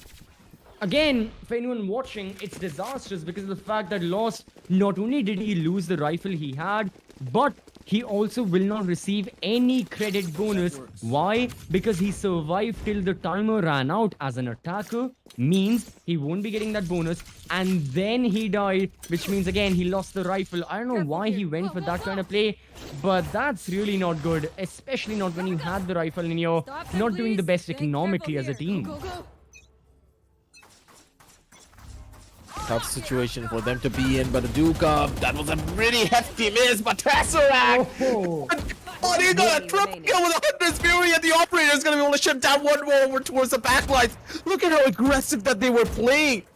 Shooter already with a push out. Ember with a spray is not going to connect, but Shooter with a hit. Hunter does find the pop that he wanted. My god, the Hunter's Fury Tesseract, he's on celebrations galore. Ouch. Oh, gee. Let them breathe. Let them come out of their spawn, for God's sake. You don't have to do them like that. This is not boxing. This is a game of Valorant. At this point, the amount of combos the side of Anaadi Army are getting hit with. You have the Hunter's Fury, you have the Operator, you have the Headhunter, and then you've got Neon present in the midst of things, because why not? It's just so difficult to navigate your way through this as an attacker. I mean, Anaadi Army, yet again, they want to brute force their way in. Ember's there. Now, once the fault line goes through, Rolling Thunder encounter yet again from Ember. Vibhor in the bomb side. Vibhor with one, spots more players. As the Astra, he's got to survive. That's the second, a third, and Shooter's already into the mix. Anaadi Army, whatever they were trying for, yet again, dismantled, disintegrated, destroyed. So clean with it, Orangutan. And I feel as though this is something that is a recurring theme. Again and again, we have seen Orangutan be put into positions in the first initial map as well, where it took some time for them to adapt to a lot of the strategies being put up by Anaadi Army. But as soon as the adaptation came in, nothing could really touch them. They were getting closer and closer with each and every round to getting that final pickup that they needed, that aggression change with a slow build up. Normally, whatever happens in SA Valorant, at least, either it's super defensive or super aggressive, but no. Orangutan, they're changing their pace round after round, sometimes going hyper aggressive, sometimes slowing down their aggressive rushes to a crawl, and then immediately just picking up the pace in 2 seconds, and stuff like this happens. Like, this is what I meant. The aggressive plays are smart, it's good, but whenever they try to overcommit to a lot of different peaks, that's when they start to lose out a little bit too much. There was no trait potential for Aduka there. But hey, the man's been hitting a lot of nutty shots. You have to give him that try at least. That maybe, just maybe, he's going to be able to find a hit for that. It doesn't hurt to go for it, and especially, you know, everyone in Orangutan riding on the confidence that they have at the moment. Why not? Why not go for it? So, anyways, that's the initial kill done. But another major problem for Anaadi Army. Early on, the executes were working. Now the question is where to execute, how to exactly deal with the counter aggression the defense always have set up. Because again, we see, you know, Cosmic Divide goes through. Sure, that's well and good. And you are going to have IonQ posted up towards the bomb site. But Vibhor can slip past in. No, now position given away. IonQ finds another. And every single attacker goes outside of the bomb site. But this gives the true opportunity for OG to swing back in, use their own Cosmic Divide, waste all this utility of the attackers, and then try to defuse the spike. Pretty bad positions for Orangutan, though. This is not going to be easy. Shooter actually puts the no-scope on the trap. That's a pretty big one. Half of the defuse already came in. They got the half, and now they're just going to need to wait. Flash coming in from the sidelines. Lost is going to be able to chip down another one. They need to try and survive. They need to hold. And Vibhor throws off fate for a reason, baby. And Vibhor, he gets what he wants. He gets triple kill to boot. Possibly a quadrant. Doesn't really get it. Anaadi Army, they dropped the ball right there. They needed to push through the smoke. What were they doing in that exact situation? Why did they back off? What? Why did they back off? I know you placed the smoke. I think they got confused. Maybe they thought they killed the person defusing the spike, but that was that was something. And then Bibos double kill as well. And yeah, you just know Anaadi army. They are not in the best of positions, mentally with what just happened. So anyways, final round of the first half. Operators back up and running. Torde force is present. I mean, what can the attackers really do? Why are they going back to sticking to the A-bomb side? They just saw the Torde force here. Yeah, they've shot at Tesseract multiple times, but all 4 of their members still sticking to this execute. And then there's the flank from Vibhor. This can get dicey very quickly. Shooter though has the proper angle, has the peak. This is the shot though. That's a pretty hefty miss for him. And okay, Aduka, he's just gonna be sliding the DMs of as many people as he possibly can. Yep, Aduka. The Neon plays coming in down strong. The man has absolutely no respect. 8-4 and Orangutan. They picked up the pace quite heavily. Honestly, I thought it was what? Still 3-4, 5-4, but instead it's 8-4 already. How are the rounds passing by this quickly? CCP, I'm pretty sure that you noticed this as well. The rounds are getting shorter and shorter as more time passes. Yeah, it's oh man, I was going to use a boxing reference, but then I realized all the rounds in boxing are same. But yeah, I don't know any analogy to use, but yeah, I have to agree with you. Analogy, no analogy, put it in layman's terms. Yeah, the speed and I wouldn't say the momentum, but just the nature of the game has picked up in its pace so much. And I do feel like it's going to be, neutralized now that the half swap is there. But still, a lot can take place once more from the side of Orangutan. Now, given the fact that they're on attack, now given the fact that, I mean, look at their composition. You think these guys are going to stop? No. They are going to go anywhere, look at any player they want, shoot at whoever they see. It's it's Orangutan's world at the moment. Anaadi army, they're trying their best to get by, and this 1 minute of tactical timeout that both of the teams have is going to be a lot more important. But in the previous map as well, Aggressive Kremer was mentioning this, that Orangutan being in the boot camp, they have a lot more better of a situation compared to, unfortunately, for AA playing from their homes alone, is that communication is so much more efficient and they can talk to each other. Of course, still, unfortunately, Shooter isn't there, but hopefully can join as soon as possible. Still, the beast is already there. Exactly. It just needs to fly over eventually. The visa situation is just so painful. Just look at me, dude. I'm stuck at home. I can't go to Bangalore with you guys. Yeah. Next one. Sorry. Maybe one day in the future. You never know. Yeah, for sure. A couple of leaks coming in from CCB. Contract cancelled. You can already see it in the group chat. It's happening. Your last stream, CCB. Make it count. Well, for Orangutan, this is their first outing with Ember, and they're definitely making it count. So, let's have a look at their execute. Aduka! What a play! He's looking for more, completely flashed. Toxa does go down. A Paradox also falls, and again, Anaadi army. They're stuck with only one. Oh, he's still going. Okay, Aduka, maybe a bit too over-aggressive for your own good there. Looking for a bit more, and IronQ's going to be able to shut down the over-aggressive plays. Orangutan, they need to show some respect, though. These are still top-level pros. But before, he's been here for pretty much his entire life. He knows exactly what to do. Expectation is key, and he does find the shots that he needs. Orangutan, perfect positions, man. But this play was very shocking. We were not expecting him to survive this one at all. Shooter, though, good shots from him. Able to get it all. And that execution was so swift that the members of Anaadi army, they couldn't even react to it. Yeah, they were caught off guard in the sense that they realized it was a C hit. They saw everyone, the sound cue, the visual cues, everything was there. But dealing with it was a whole lot of problem. This time, the Anaadi army, they want to deal the damage to Orangutan. But yet again, a bit of a weaker buy from their side. OG are going full in. There's the shorty next to Shooter. Does he check the angle? No! Oh, it's the Bucky. Well, now it's nothing. Lost. He's gone 6 feet under. And only one player yet again remains on the side of Anaadi army. But this round is a whole lot better. They're dealing that economic damage to the side of OG. Can IronQ finish the job? We've known this man to be the clutch master, to be there for his team whenever they need him. and he's got to step up to the plateau. An eco win will be very beneficial. It's not an easy one to get though, and he doesn't even have the weapon for it. That's done. 10 and 4. I think that we're talking about the eco a little bit too much. Anaadi Army, they don't have the best track record when it comes down to ecos, not unless Triss is on that race and gets a beautiful double kill with that paint shell.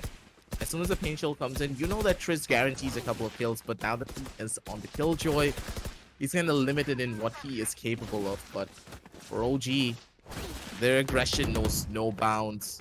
And they're just brute forcing their way into our side. We haven't really even seen a change in strategy on their part, but in this round in particular, there could be one. Going in for the ultimate orb from the other side, they're trying to find that first initial bit of an advantage. A lot of noise being made over towards the C side, so they have the comms that at least 2 players are present on C, but now this is the slow play that is a bit surprising for their end. Vibor, he's going to be able to find another catch, possibly over onto one. Shooter does find it. And Doxter going down so early, that's going to be a massive thorn on their side. Because now on our army, they don't even have a single smoke to work with.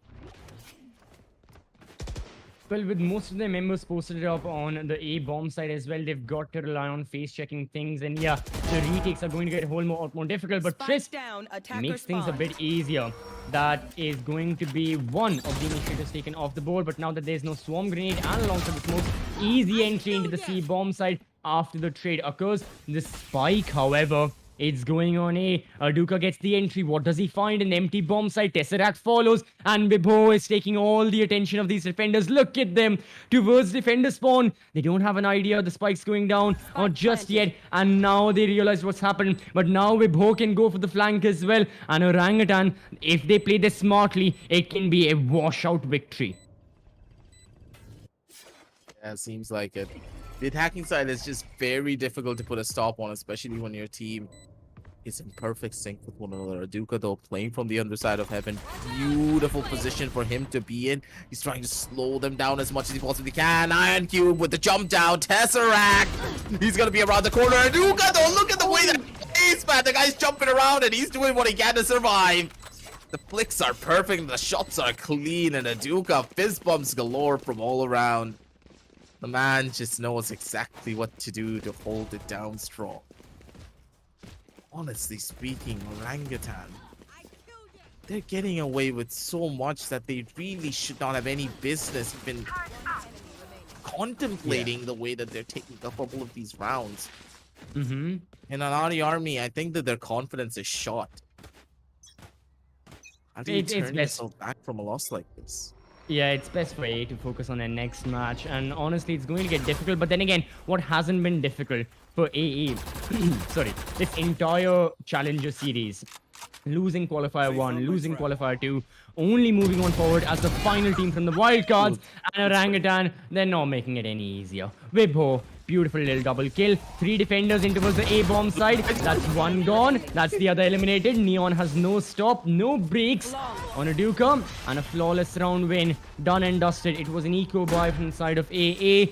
No kills to their name, nothing. But yeah, now, we're talking about the next matchups. I honestly aggressive. Now that VLT Enigma is done, we have seen the rematch yet again. I just want to see Orangutan against the Revenant in these group stages. I am waiting for that matchup now, given how OG are playing, and not to mention Ember against Revenant. That's something. Dude, Ember and Logistic used to be best friends. They're still best friends, I'm very sure. They're just on different teams, but the way that they played were just so synergistic. Now that it's no longer there, it just hurts to watch, but at the same time, Aduka, he's just causing so much chaos. The entries are good, and the level of space created is even better. At Tesseract, how are you getting away with this? How many times is he gonna do this with the Hunter's Fury? Aduka pulled out the ultimate. He's trying to get some more done, but nope, he's not gonna be able to find it yet. And lost? Good God, he's actually gonna make this happen, isn't he? Vibor again, he's in the clutch situation that he's always in every single time. Positions are not gonna be that good for him, but the timing needs to be perfect! Vibor! This headshot and Lost is gonna be able to find that frag, 11 HP, and he still gets the clutch. Lost. He's not lost anymore. He knows exactly where to go, and he has his eyes set on victory and a possible comeback here. 12 and 5. It's going to be a long road for the Anaadi Army. They're trying to get there one step at a time. But is it going to be an easy one to get? Not exactly. The coach is going to take time out. Honestly speaking, that's a pretty good one to take. I think the boys of Orangutan are being a little bit too overzealous to close out the rounds. And whenever you are in this state of mind, you start getting frustrated the more you lose. And then one loss, that sticks to you, being like, we could have won this round. We could have won this round. Come on, let's go in fast and end this one already. But no, take it slow, one step at a time. No over-aggressive peaks. No mischievous plays to try and go in for ego peaks. Cool, calm, collected, just as we practiced, and then move it forward. I'm pretty sure that's what the coach said. So 100%.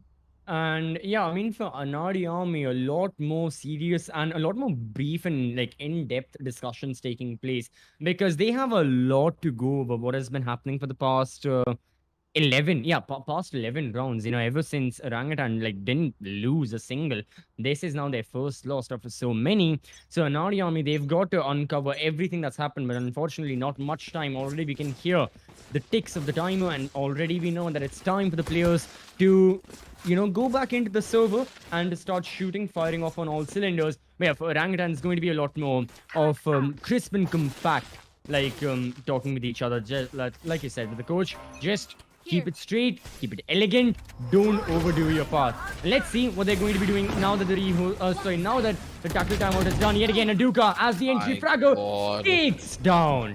takes down that jet as the entry already done. Orangutan, they're not stopping anytime soon. They are still wanting. They're still pushing forward into the bomb side. Lost is looking to delay them. He's already gotten 2. The outrun reveals the position of the 3rd.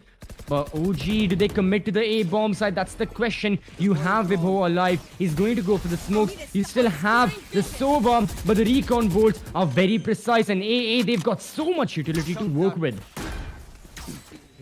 Lost. If he was any closer, he was absolutely done for. 9 HP for this man. I don't think he's going to be able to hold for long, but look at Shooter, 6 bullets. The guy needs to run, but he doesn't even care. The 6 bullets, that's more than enough for him.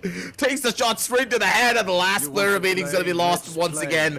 The guy's been clutching on rounds over and over again throughout this entire tournament, not just here in this match. He is the bread and butter for the side of Anaadi Army, but today I think it's a little bit of a big ask for him. Shooter over towards the corner.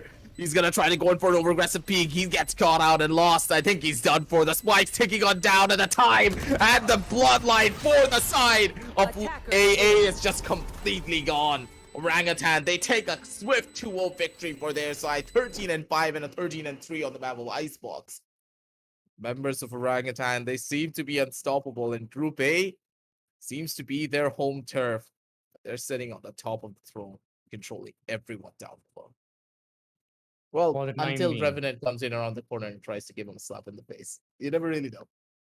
Even Medal. I mean, last time we saw OG against Medal in another tournament, Medal won. So, again, possibility is Honestly, there, but it with could how... happen.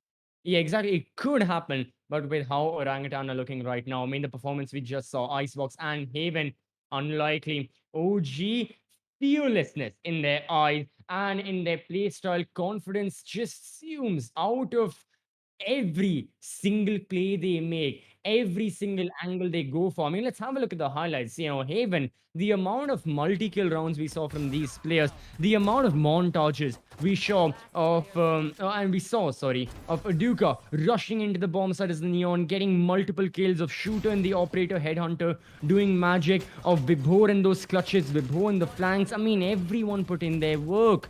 You just had every single player firing off on all cylinders, and unfortunately for Anaadi Army, they just couldn't stop it, plain and simple. That's the thesis, that's the summary of this BO3. You don't know what to say. It's just Orangutan being a lot more comfortable on the map. They utilize their composition down to perfection. Aduka just being an absolute nuisance, creating space, getting frags. And a lot of people back at home, they're going to be like, oh, he's not entry fragging as beautifully as you would have hoped for, but he doesn't need to. Look at the amount of space this man is creating. Even if he doesn't get a kill, if he gets every single one of his members in towards the side, he already did his job. And if he gets one kill, just one kill, that's just icing on the cake. The way that Shooter is playing, he is playing on close proximity to Aduka. And that is something that no Chamber and Neon duo up to this day for any team is doing it all. Player standing. Velocity, they have a completely different playstyle. The way that Enigma play, their playstyle differs drastically from any of the other teams of our region. And I believe that OG is the first team that I've seen to play a composition like this and utilize it in the best and most optimum manner possible. Eduka, this is the level of aggression from a Neon that we haven't really seen, but it is such controlled aggression with your chamber that it's incredible to watch. This is the level of team play and synergy that they're going in for as a brand new team with Ember as their recent addition as an initiator. And you know how beautiful Ember is when it comes down to this place. Absolutely. It's incredible to watch. He knows how to fit into any situation, and his clutches are just going to get better over time as he adapts to the team and fits in like a puzzle. 100% orangutan, most of their problems, they're getting solved every single day. I mean, I know I'm recalling back to the same previous instances we've seen OG play, but it's because they haven't had the most amount of play time with this new roster. And of course, now Ember being there, this is going to be their first best of 3. But the improvement is, I mean, it's noticeable. It's noticeable by everyone, no matter which team you support. You can't disagree with it. You can't overlook the fact that Orangutan, as time progresses, as they play more and more, they're getting just better and better. And Haven is no different. Vibho, Astra, 21 kills and 5 deaths, over a KD of 4, ACS 315, being the only player to have an ACS of over 300. Shooter's the nearest, and he's got The IGL, by 259. the way, mind you. Yeah. I mean, experience, yes. Controller, yes. IGL, yes. Overlooking everything that's going on, calling the shots, yes. And of course, the kills. It's Vibhor, man. Oh, what a it's just amazing to see, because Vibho as well, there have been times where earlier in Velocity as well, he had received a lot of not just negative connotations surrounding him, that okay, he's underperforming doing this, he's just the sentinel every single time, Killjoy. Now he's outgrown that shell, and he's done an excellent job of just becoming a better esports player. I guess that's what I'm trying to say. And it's not just my words, it's the results. I mean, look at the scorecard. If you disagree with me, I'm going to show you the scorecard. Look at this. So yeah, everyone did an excellent job in Orangutan right now. I have no words. The team, the what I was expecting at least, it's all present, and it does exceed my expectations as well in a lot of different ways. Mhm. The team play Indeed. and synergy is there. Honestly speaking, OG, the way that they play, the synergy is very much present. But going back, let's take a couple of steps back and just think about the bigger picture. Is OG ready to face off against Velocity and Enigma? That is a real question. Not just yet. Mhm. The team play coordination still needs a lot more refinement to get to that level. The building blocks is there. They have the perfect foundation to build upon. It's almost unshakable how strong their foundation is, especially with the Vibor leading the team. The way that he completely took control of this map, the way that he was fragging out still while giving these calls, it's extremely difficult to find an IGL that can frag out and control a team really well. But in this case, OG, they have it all to build up to be one of those super teams that can even contest against the other grades of our region on the international scene. Give them some time, let them adapt, and hopefully, moving on down the line, they're the ones to go over to the LAN. We expect OG to go to the LAN because of the amount of achievements that they have, and with Ember's Yeah. recent addition, the roster is just way more stronger than what it used to be. But again, the match against Revenant is going to prove a lot of what exactly could happen to them. It's not just Revenant as well. I mean, let's have a look at the group standings right now, right? First, let's talk about Group A only, since this is the most recent match. As long as Orangutan can defeat the likes of Medal Esports, they practically, yeah, they have that spot secured in, in the LAN, because again, the top 2 teams from both the groups will be moving on forward. So even if they lose to Revenant, yeah, of course, they'll be on the second seed, but LAN is still going to be there. So Orangutan, not just Revenant, they have to focus on their next matchup against Medal Esports. And if we have a look down over towards Group B, yet again, only one match has been played, which was, Velocity against Enigma. For Enigma, the hopes are not out of the equation as long as, well, what's their condition now? They have to defeat both Reckoning and Lethal, and they have to make sure Velocity don't lose to either one of these teams. If VLT lose to one of them, then it's going to get a lot more dicier. But yeah, hopes are still present for Enigma. They just have to maintain that winning streak. Same goes for Anaadi Army. So just right now, because of the fact that we've only seen one match, one best of three in each group, no one is out of contention. All of these 8 teams are still fighting for those 4 spots in the LAN event taking place in August. Again, I'll mention this August 12th, 13th, and 14th in Bangalore. We will have the Esports Club Arena. Tickets. Yeah, free tickets. You can scan the QR code on your screens right now. You can go in the description, click the link, check the pinned comment as well. Free tickets all 3 of the days. If you don't live in Bangalore, yes, you will have to figure out traveling just like I will have to. But trust me, it will be worth it. Why? Because it's going to be the largest gaming and esports festival India will see in 2022. So, keeping that in mind, why do I say it's going to be gaming and esports? Well, it's not just going to be the finals of the Challenger series that we'll be seeing. No, we'll have daily cosplay competitions with a total prize pool of 150,000 split over the 3 days with different criterias. We'll have daily community tournaments taking place, not just for Valorant. Valorant will be there, total prize pool of 150,000. You can sign up with your squad. We'll have tournaments for other titles as well. You can meet your favorite players. I mean, if you want to meet this roster of Orangutan, click some pictures, get their autographs, maybe try and get some of their energy so that you can play like them in your ranked matches as well. You can, not just with OG, but with any team that moves on forward into the LAN, alongside a variety of the top content creators and streamers that we have here in India and South Asia. So you've got to be there. I am personally vouching this. And once again, get your free tickets right now. Less than 2 weeks remain. We've sold out a good chunk of those tickets. So before you get your hands on one of them, maybe sold out, really have to make sure you sign up right here and right now. The tickets are free. It's gonna sell like hotcakes. You don't know that very well, and you don't want to miss out on any of that action. And if you're not there, you're pretty much missing out on the biggest festival in the entirety of India. You don't want to miss out on any of that. So make sure to check out all the links down below in the description as well. And also check out our sponsors if you want yourself a processor or even a laptop to go on the go over towards the AMD Arena. You never really know. You want to get yourself set up and get yourself prepped up and ready. All the links down below. And also get yourself some memory and, of course, RAM from our sponsors of Crucial. Best memory ever. I'm also going to get myself a Crucial RAM stick as well. I've been looking to upgrade myself over to the 30 gigabyte range, and seems to be a lot of good deals down there. I should check it all out. But for now, it's going to be your boy Aggressive with CCB signing on off. Thank you all for stopping by for this incredible best of 3 series. We got to see OG. We got to see one of the best Val Classicos that we had in the longest time, Enigma versus Velocity on the 4 p.m. game. It was a lot of fun. But for now, it's been a long day.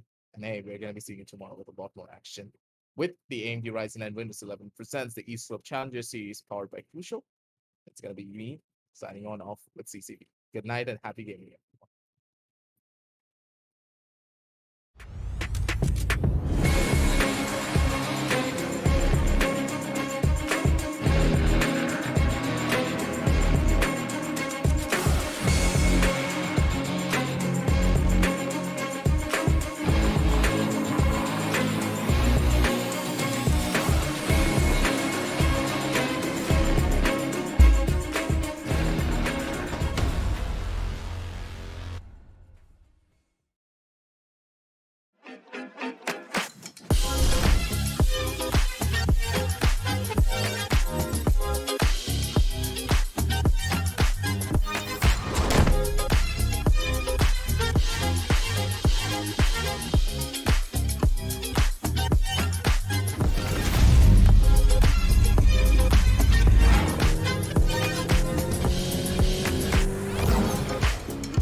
From the legends of memory and storage,